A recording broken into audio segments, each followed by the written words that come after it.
잘 됐는데 왜 안 돼?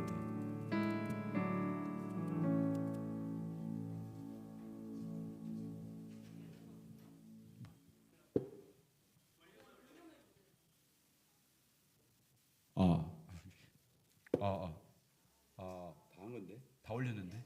하나 둘 셋 넷. 예, 이제 됐네. 하나 둘 셋 넷. 하나 둘 셋 넷. 몹시 당황했습니다. 오늘은 성령과 세례에 대해서 같이 나누도록 하겠습니다. 지난주에 성령과 동행하는 삶의 실제적인 요소들에 대해서 같이 나눴습니다. 간단하게 요약하고 성령 세례의 의미와 성령 충만에 대해서 같이 나누도록 하겠습니다. 성령과 동행하는 삶을 살려면 가장 중요한 것이 마음이 깨끗해야 됩니다. 마음이 깨끗할 이유가 뭘까요? 마음은 성령이고 하시는 성전이기 때문입니다. 그러니까 마음 회개가 없으면 성령을 말할 수 없이 탄식하게 합니다. 근심하게 합니다. 성령과 동행할 수가 없어요. 회개 없이는, 자신의 삶을 돌아보는 회개 없이는, 마음을 정결하게 하는 회개가 없이는 마음을 깨끗하게 할 수 없기 때문에, 마음을 깨끗하게 하지 못하면 우리 마음에 계신 성령님을 근심하게 합니다. 그러면 성령님과 동행이 안 돼요. 그래서 항상 회개가 제일 중요합니다. 성령님과 동행하기 위한 실제적인 삶의 가장 중요한 것은 회개입니다. 그리고 성령을 인정해야 됩니다. 내 안에 계신 성령님을 믿어야 되고, 성령님을 의식해야 되고, 항상 성령님께 마음이 열려서 성령님을 인정해야 됩니다. 그리고 늘 성령님께 물어야 됩니다. 성령님이 내 안에 계신 것을 인정하는 것은 묻는 겁니다. 내 안에 계신 성령님께 늘 물어야 됩니다. 그리고 성령님께서, 내 안에 계신 성령님께서 인도하는 그 일에 순종하는 것이 성령을 위해서 뭐 하는 거라고 했어요? 심는 겁니다. 성령을 위해서 심는 거예요. 그걸 다르게 말하면 그게 영적 예배예요. 하나님이 기뻐한 산제물로 드리는 거예요.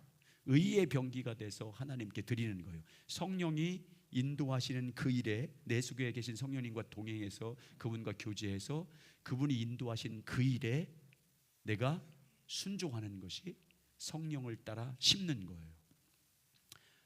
주님 그런 예배를 받길 원하십니다. 그래야 진짜 동행이 되는 거잖아요. 그때 이제 비로소 성령님과 동행이 되는 거잖아요. 성령님의 인도하신 그 일에 내가 믿음으로 동참해야 동행이 돼요. 성령님이 동행하게 되면 뭐합니까? 성령이 함께 하신 증거와 표적이 나타나게 될 줄 믿습니다. 자, 이런 요소를 같이 나눴어요. 그런데 이제 우리가 진정한 성령에 의한 삶을 살려면, 또 그래서 성령님께서 우리 가운데 함께 하심으로 하나님께서 놀랍게 역사하신 그 일에 우리가 쓰임 받는 삶을 살려면 성령과 관련해서 성경적으로 성령 세례가 뭔지, 성령 충만이 뭔지 정확하게 정리해야 돼요. 성경적으로 명확하게 잘 정리해야 됩니다. 성령 세례가 뭔지, 성령 충만이 뭔지를 정리해야 됩니다. 성령 세례가 뭐예요? 성령 세례가 뭡니까? 여러분 성령으로 세례 받았습니까? 그럼 뭘로 모르니까 지금 대답을 제가 확실히 못하는 거예요. 성령 세례가 뭔지 모르기 때문에. 자, 성령 세례는 우리가 예수 믿을 때 예수 그리스도를 마음에 온전하게 자기 주인으로, 나의 주님으로, 나의 구원자로 영접하게 되면 그 믿음으로 말미암아 하나님의 은혜로 구원을 받습니다. 구원을 받으면 하나님께서 우리 가운데 성령을 보내주십니다. 성령을 보내주셔서 인쳐주세요. 내가 구원받았다는 걸 인쳐주십니다. 그게 성령 세례예요. 자, 내가 성령으로 예수 그리스도를 믿음으로 말미암아 하나님의 자녀로 거듭났습니다. 거듭났으면 양자의 영인 성령님을 우리 가운데 보내주십니다. 그럼 그 성령님이 내 안에서 인쳐서 내가 하나님의 자녀임을 내 스스로 확신하게 만들어요. 그게 성령 세례예요. 성령 세례는 언제 일어나는 거예요? 예수 믿을 때 일어나는 거예요. 처음에 예수 믿을 때. 자, 거기 한번 보겠습니다. 자, 고린도전서 12장 13절 같이 읽겠습니다. 시작. 우리가 유대인에게나 헬라인에게나 종이나 자유인이다 다 한 성령으로 세례를 받아 한 몸이 되었고 또 다 한 성령을 마시게 하셨느니라. 자, 성령 세례는 언제 일어나는 거냐면 예수를 믿음으로 성령으로 거듭날 때, 예수 그리스도를 믿음으로 성령으로 거듭날 때, 성령님이 우리 가운데 임하셔서 나를 인쳐 주실 때, 구원을 보증해 주실 때 거듭남으로 성령 세례가 일어납니다. 자, 그걸 뭐라고 표현하고 있어요? 다른 말로 한 성령으로 세례 받았다고 말하면서 또 어떻게 성령 세례를 어떻게 표현하고 있어요? 이 13절에서 성령을 마셨다고 표현하잖아요. 성령을 마셨다. 성령을 마셨다는 표현이 왜 그렇게 표현할까요? 왜 성령을 마셨다라고 표현해요? 요한복음 7장에 보면 예수님이 그 말씀하십니다. 생명의 생수에 성령을 표현하고 있잖아요. 그래서 너희들이 목마르거든 내게로 와라. 그러면 너희 배에서 생수의 강물이 흘러나리라. 그때 그 생수의 강이 흘러나리라는 그걸 믿는 자에게 받을 뭐라고 예수님 말씀합니까? 성령이라고 하잖아요. 성령. 그래서 성령을 마셨다 이렇게 말해요. 성령 세례를 성령 마셨다라고 표현한 거예요, 사도 바울이. 자, 거기 한번 읽겠습니다. 성령 세례는 시작. 성령 세례는 의심할 나위 없이 우리가 거듭날 때 받는 것입니다. 사도 바울은 모든 성도는 거듭날 때 다 성령으로 세례를 받았다라고 말합니다. 그리고 그것을 다른 말로 성령을 마셨다라고 말합니다. 자, 이제 그러면 이렇게 말하죠. 되게 오순절 계통에서 이렇게 말하는데 뭐냐면 성령의 세례를 두 종류로 얘기해요. 오순절 계통에서는, 순복음 계통은 그렇게 말한단 말이에요. 성령으로 거듭나는 것과 성령 세례를 구분해요. 그래서 성령으로 거듭나는 것과 성령 세례는 은사받. 특히 뭘 받아야 된다고 그래요? 순복음에서 방언 받아야 된다 이렇게 말을 해요. 자, 그런데 성경은 그렇게 말하지 않아요. 성경은 그렇게 말하지 않아요. 자세히 봐야 돼요. 성경에서 어떻게 말하는지 봐야 돼요. 성령 세례는 다 동일하게 같이 말씀하고 있어요. 성령 세례에 대한 말씀, 성령으로 세례 받으라는 말씀을 성경의 신약성경 전체 다 해서 7번뿐이 안 나와요. 복음서에서 4번 나오고 사도행전에서 2번 나오고 고린도전서에서 1번 나와요. 7번뿐이 안 나와요.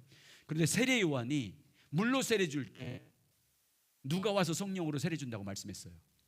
예수님이 오셔서 성령과 불로 세례 준. 성령 세례는 예수님이 주시는 거예요. 예수님이 주신다고 말씀했어요.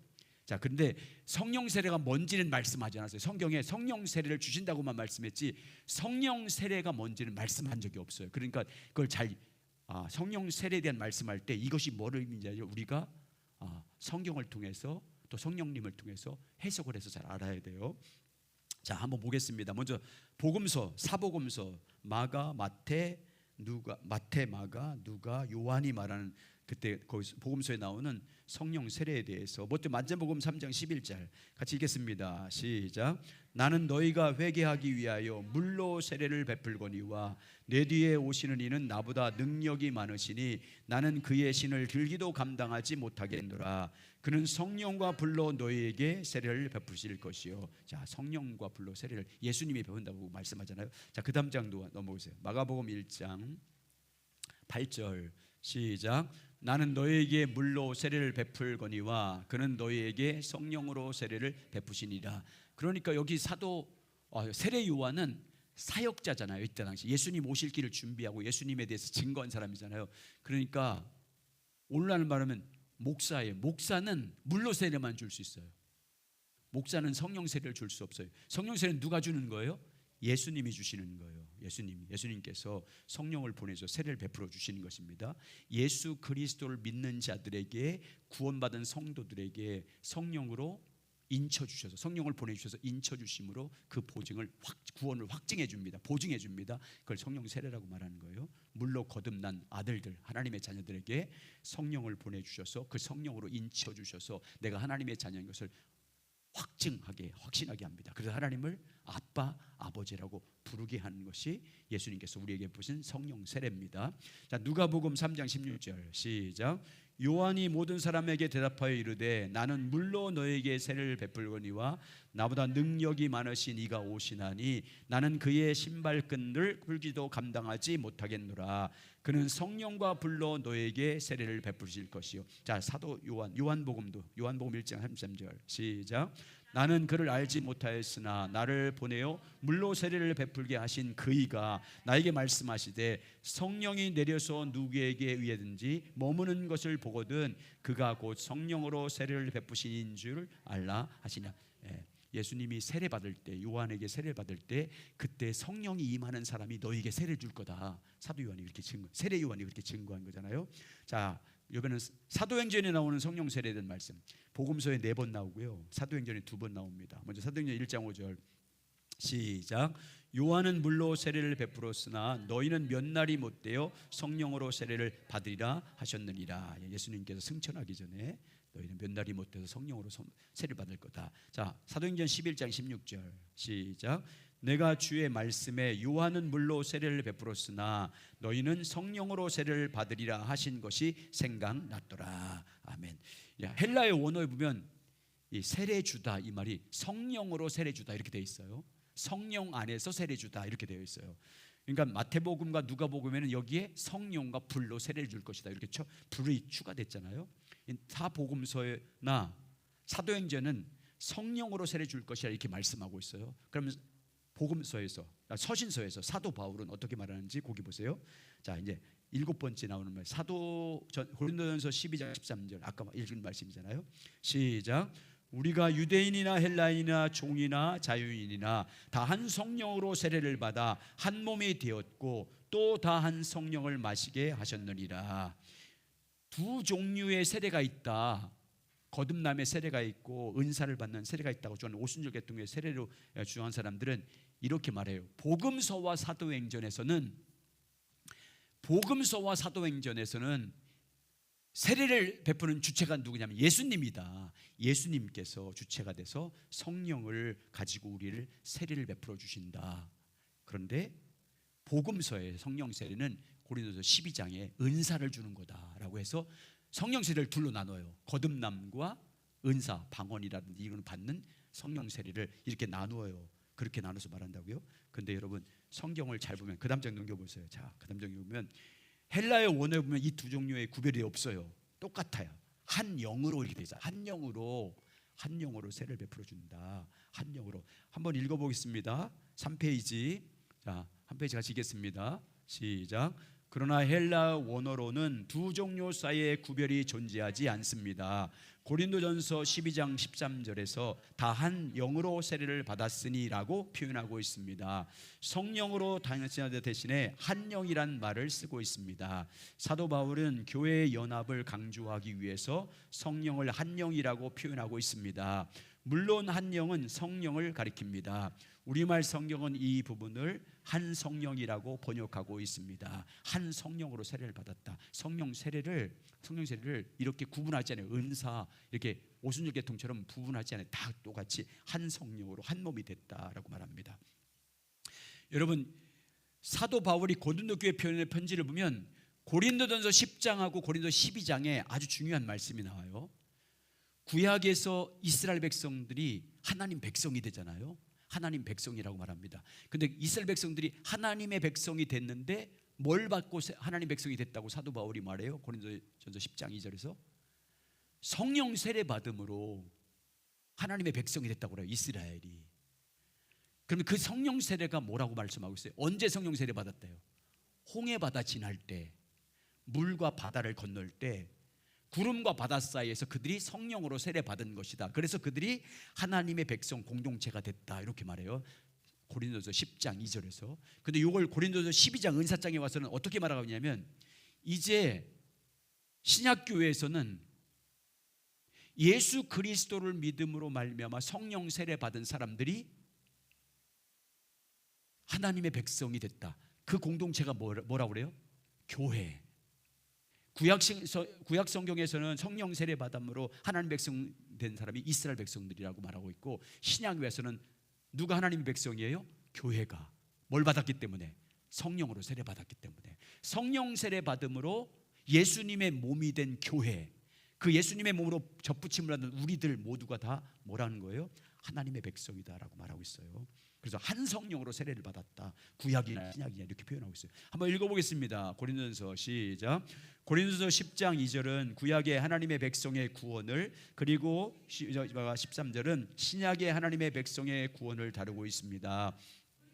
10장 2절의 요지는 구약의 이스라엘 백성들도 우리들처럼 하나님의 백성이었다는 것입니다. 사도 바울은 고린도전서 10장 2절에서 구약의 이스라엘 백성들이 구름과 바다에서 세례를 받아 모세에게 속하게 되었다라고 말하고 있습니다. 모세에게 속하게 되었다는 말은 그들이 모세에 의해 대변되는 구 언약의 축복 속으로 들어가게 되었다는 말입니다. 사도 바울은 고린도전서 12장 13절에서 마찬가지로 신약의 우리는 다 한 성령을 가지고 세례를 받아 그리스도의 몸에 속하게 되었다고 말하고 있습니다. 다 한 성령으로 세례를 받았다라고 말하고 있습니다. 자, 이렇게 하면 이제 복음서, 사도행전, 고린도전서 다 합쳐서 그럼 성령 세례가 뭐냐? 세 가지 딱 유혹할 수 있어요. 좀 미쳐 굵은 시 나와 있죠. 자, 결론이에요. 성령 세례는 이거예요. 자, 첫 번째 시작. 성령 세례는 우리가 예수 믿을 때 일어난다. 예수 믿음으로 말미암아 구원받으면 고린도서 후서 1장에서 구원받은 보증으로 누구를 보내신대요? 성령을 보내서 인쳐 주신대요. 구원을 보증해 준대요. 그게 성령 세례다. 다시 말하면 하나님의 아들로 거듭나게 되면 성령을 보내서 내가 하나님의 자녀인 것을 인쳐 주신다. 그게 성령 세례다 그 말이에요. 예수 믿을 때 일어나는 거다. 성령 세례는. 자, 그러면 성령 세례 받은 사람들은 어떻게 되는지 보세요. 2절 두 번째 시작. 우리는 성령 세례의 결과로 그리스도의 지체가 된다. 한 성령으로 세례 받으면 그리스도의 몸이 되는 거예요.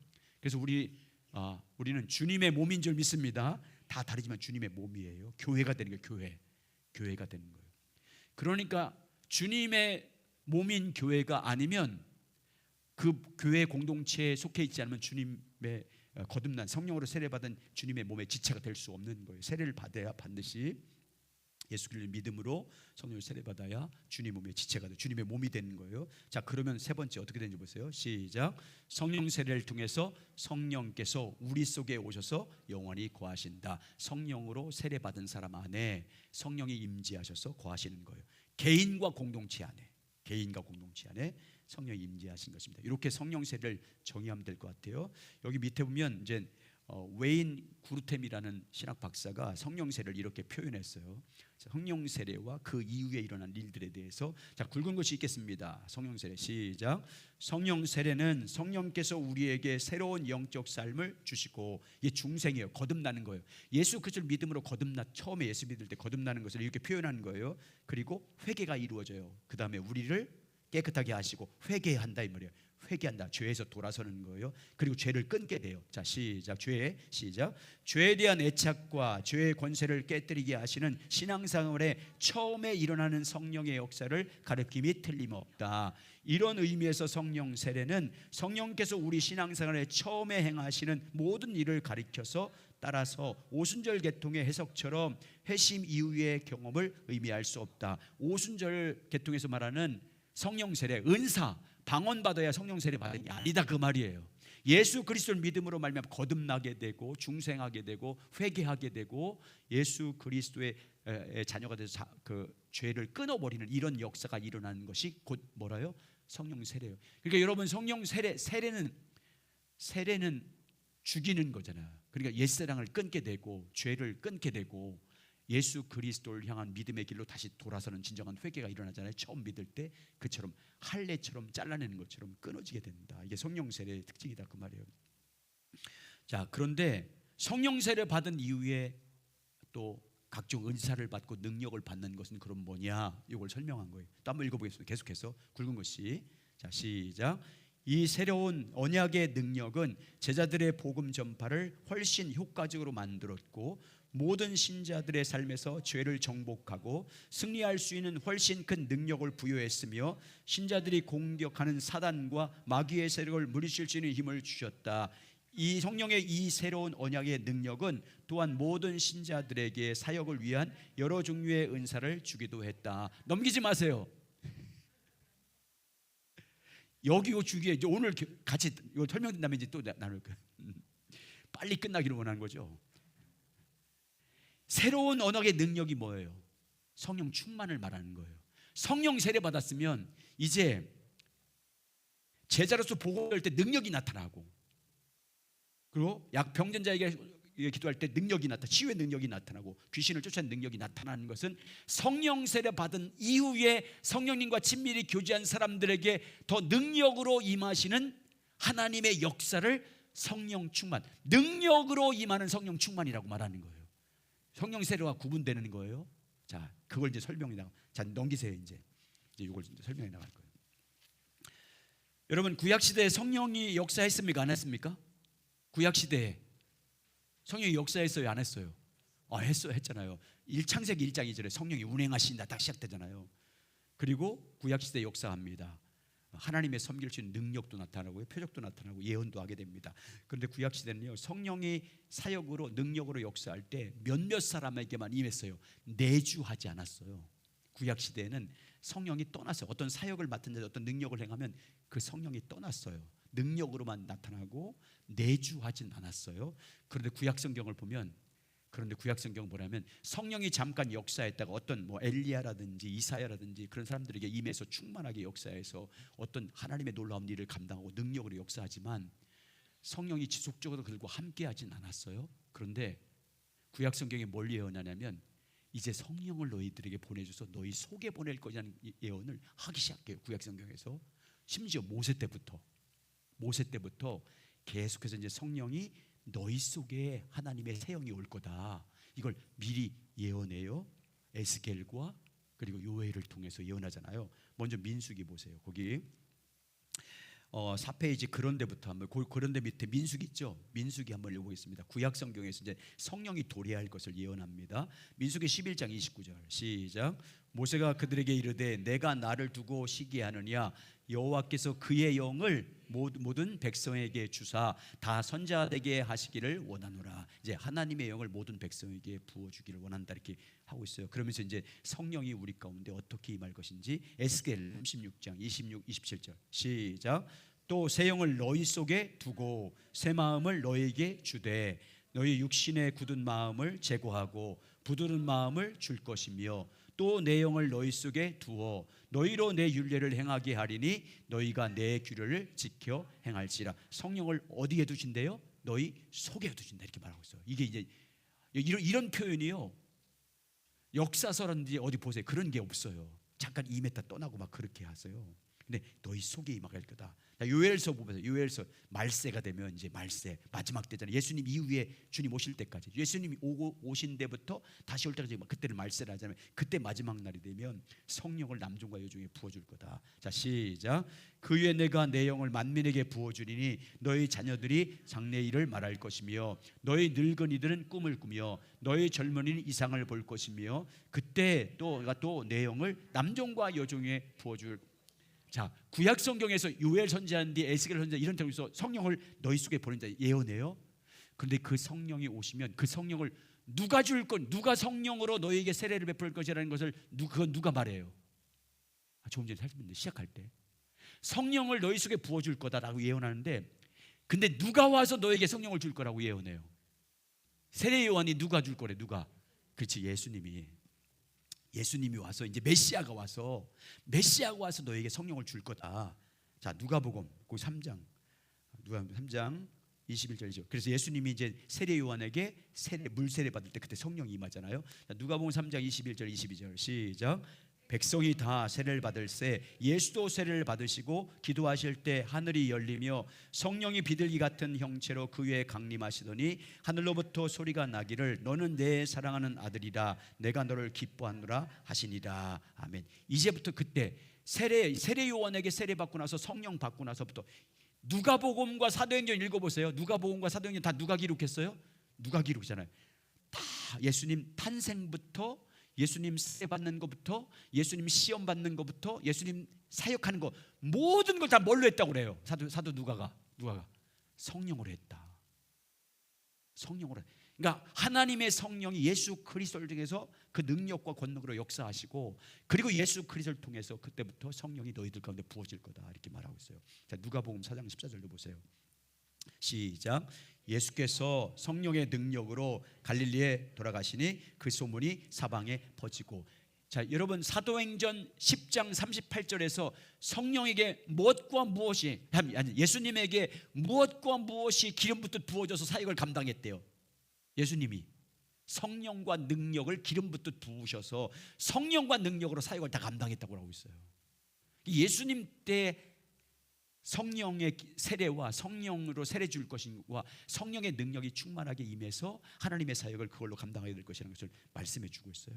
그래서 사도 요한 같은 경우는 지금 성령이 임하는 그 사람에게, 그 사람을 통해서 성령이 너희들 가운데 부어지게 될 것이다. 그래서 예수님은 승천할 때 뭐라고 그래요? 내가 하늘로 올라가면 내 이름으로 누구를 보내줄 거라고 말씀하세요? 성령을 보내줄 거라고.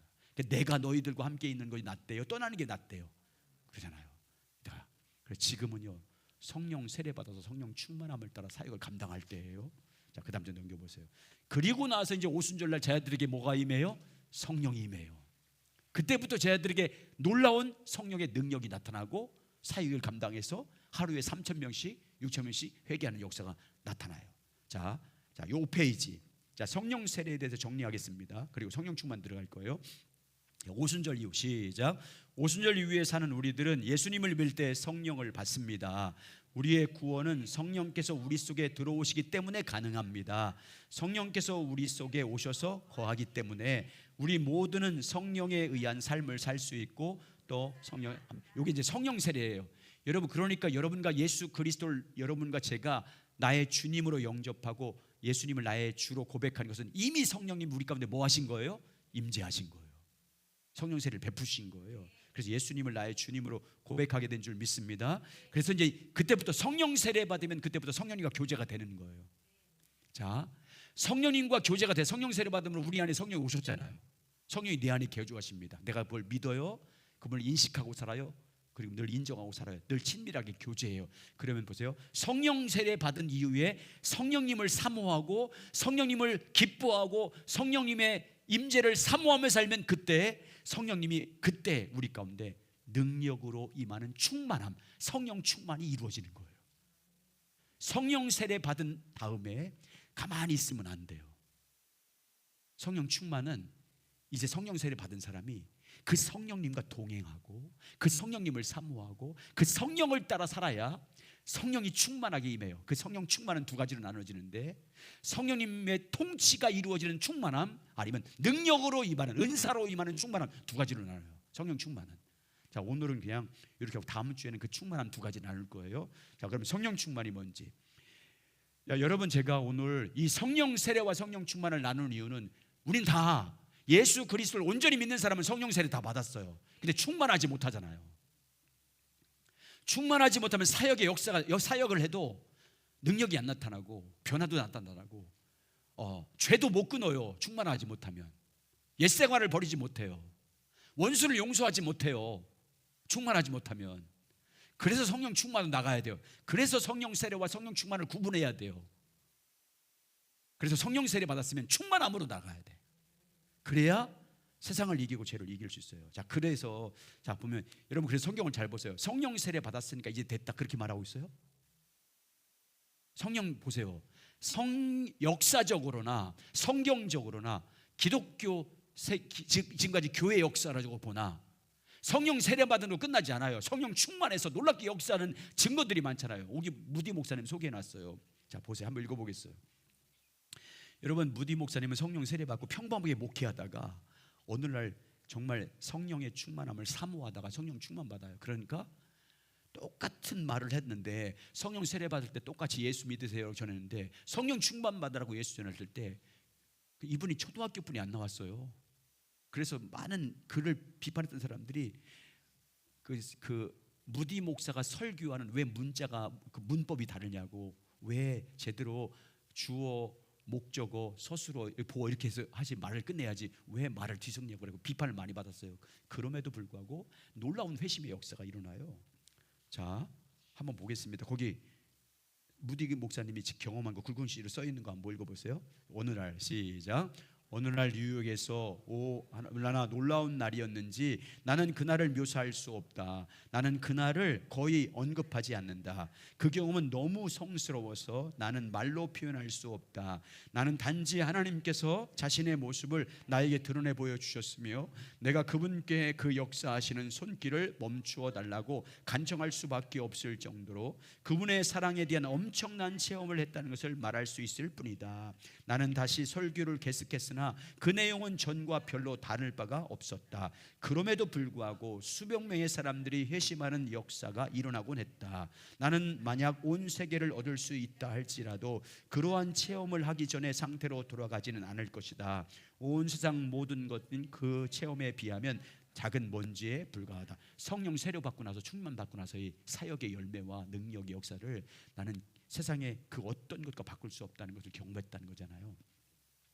그래서 여러분 그 캠브리지 대학 같은 데서 설교를 해요. 그 제대로 신학, 오늘로 말하면 정통 신학도 아닌 거 아니에요. 근데 그 캠브리지 대학 최고의 명문 대학 앞에서 그 교수들 앞에서 설교하는데 교수들이요 다 무릎 꿇고 나와서 앞에서 다 회개해요. 수백 명의 교수들이 그 설교 듣고 그 앞에서 다 철저하게 회개해요. 이건 성령 충만의 역사가 아니면 안 되는 거예요. 성령 충만과 다른 거예요. 성령 세례 받아서 하는 거 다른 거예요. 자, 그래서 성령 세례 받은 이후에 후속적으로 성령 충만을 반드시 받아야 되는 거죠. 자, 그 다음 주 넘겨보세요. 마지막 페이지.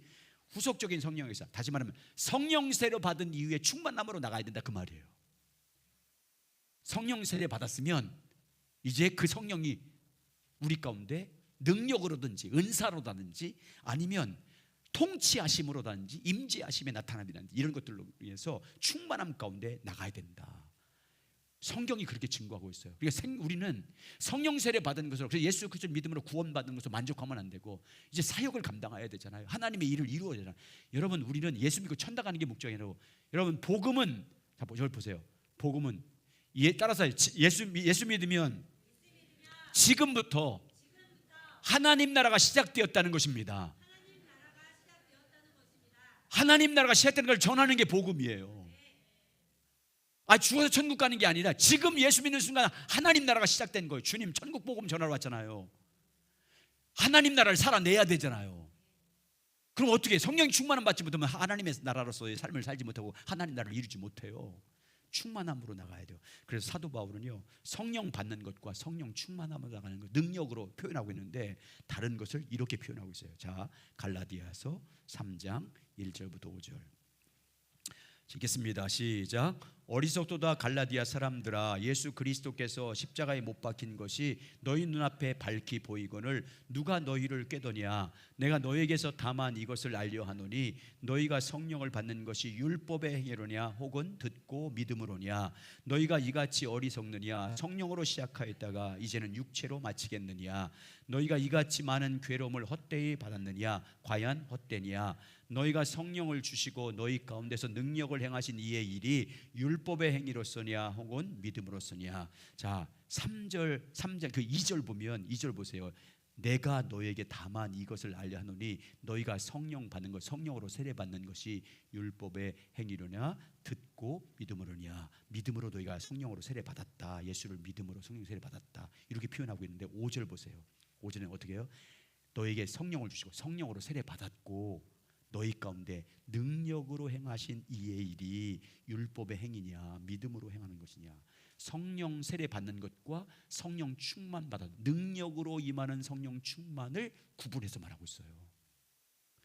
성령 세례 받았으면 능력으로 임하는 성령 충만함을 받아야 되는 거예요. 시간이 좀 짧기 때문에 제가 이제 어제 이제 우리 북부 시찰 야유회 시찰장이란 답사를 갔는데 이제 갔다 오는 길에 이제 같이 갔던 서기 목사님이 한 장로님을 소개해 줬어요. 지금 83세 되신 장로님을 소개해 줬어요. 목사님 교회에서 간증자로 초빙해서 한번 목사님 교인들한테 간증 한번 들어보라는 거예요. 그래서 유튜브를 보내왔어요.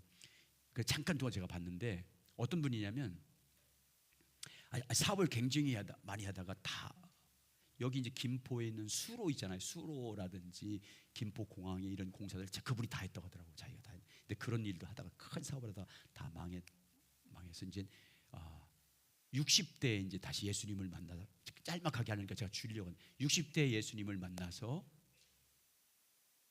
완전히 변화를 됐어요. 완전히 회심을 하게 된 거예요. 완전히 회심이 돼서 이제 주 예수를 믿다가 성령 충만함을 받았어요. 그래서 그분이 60대에 교사를 하기 시작했어요. 아이들을 20년 동안 했다고 하더라고요. 20년 동안. 50대, 그러니까 50대만 교회학교 교사를 한 거예요. 그 교회학교 교사를 하면서, 그러니까 교회학교 교사할 때 50대 후반부터 교사를 했으니까 그 나이에 교사를 하니까 아이들하고 잘 알맞을 줄 알아요. 근데 5명을 맡았는데 5명을 맡겨주면 3명은 잘 나오고 2명은 안 나오는 이렇게 맡겼대. 근데 한 3개월에 40명 되고, 그 아이들이 40명 되고 60명 되고, 아마 그런 역사들을 쭉 하다가 내가 이렇게 하면 안 되겠다. 60이 됐을 때 이렇게 하는 게 전문적으로 공부를 해야 되겠다. 그래서 70에 기독교 교육학과를 들어간 거야. 70에 아이들도 가르치려고 20년 교사 생활하다가 이 아이들에게 어떻게 말씀을 체계로 가르쳤는지를 하기 위해서 그때 숭실대학교 석사 기독교 석사를 하고 박사학위까지 마친 거예요. 80대까지 80대. 이제 80. 지금요. 지금 그럼 뭐 하는 줄 아세요? 미자립교회 교회학교 아이들 수련할 수 없잖아요. 성경할 수 없잖아요. 그 아이들을 모아서 저 강화에 있는 펜션이라든지 요번에 했어요. 250명 모였어요. 아이들만. 어린이 부흥사 모셔서 부흥회를 열어준 거예요. 새해 5천만 원 한 번 할 때마다 5천만 원 자기 개인 비용 다 하는 거야. 사업하시는 분이니까 개인적 비용 다 되는 거예요. 애들 먹는 거 다 되고 비용 다 되고 강사비 다 되고, 그걸 매해마다 정기적으로 하는 거예요. 그 목사님들과 함께 그 단체를 만들어 가지고 멋있더라고. 83세신데 근데 간증을 듣는데 너무 나이가 들어서 말씀을 잘하는데, 그래서 고민하고 있어요. 말을 그런데 그 영어로도 성령의 소리를 듣면 참 귀한 분이다 생각이 들어요. 그래서 제가 꼭 연락을 드리겠다는 얘기했는데 결정이 되면 모시겠다 생각해요. 다음 세대를 정말 그 연세에 다음 세대에 대한 비전을 갖고 다음 세대를 어떻게든 살리려고, 목사님 저는 죽을 때까지 이 사역을 합니다. 큰 교회는 안 갈 겁니다.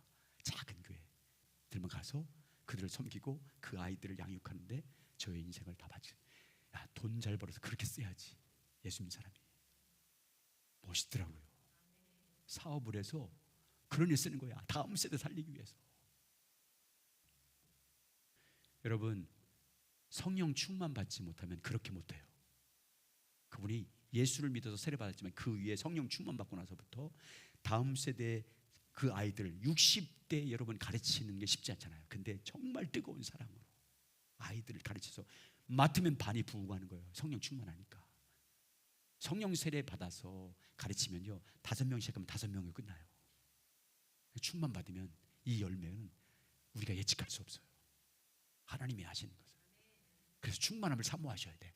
그냥 성령 세례 받은 것으로 기뻐하고 즐거워하고 그거를 머물러 있으면 안 돼요. 충만 받아서 하나님의 능력으로 임하는 성령 충만, 은사로 임하는 성령 충만 받아야 그 능력으로 감당할 때 복음의 능력이 나타나고 치유의 능력이 나타나고 변화의 능력이 나타나고 죄를 이기는 능력이 나타날 줄 믿습니다. 그런 충만함으로 나가야 되는 거예요. 그러니까 결론적으로 이거 안 읽고 결론적으로 말하면 이런 거예요. 성령 세례는 예수 그리스도를 믿음으로 말미암아 구원받으면 하나님이 성령을 보내주셔서 내가 구원받은 걸 인쳐주신 것, 그게 성령 세례예요.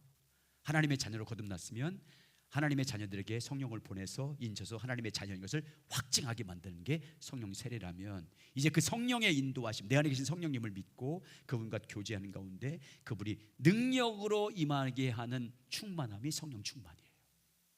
은사로 말미암아 임하는 충만함, 그게 은사이든 능력이든 아니면 섬기는 것이든 섬기는 모든 범위에 성령의 충만함을 따라 감당해야 선한 열매들과 부흥의 열매들이 나타나는 거예요.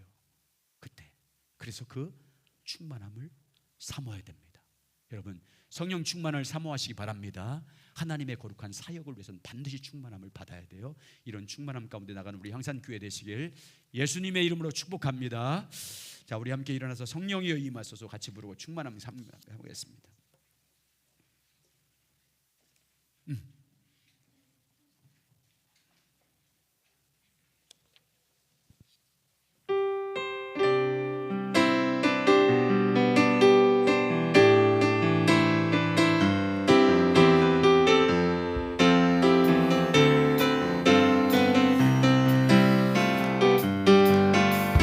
성령이여 임하소서, 메마른 나의 심령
기도할 때 성령을 세례 받았으면 성령 충만함으로 나가야 됩니다. 성경은 우리에게 성령으로 충만함을 받으라고 말씀하고 선포하고 명령하고 계십니다. 하나님의 거룩한 성령의 충만함을 받아야 우리의 모든 죄를 이기는 권세와 능력이 나타나고 죄가 끊어지고, 그리고 하나님의 선한 일들을 능력 있고 권세 있게 감당할 수 있고,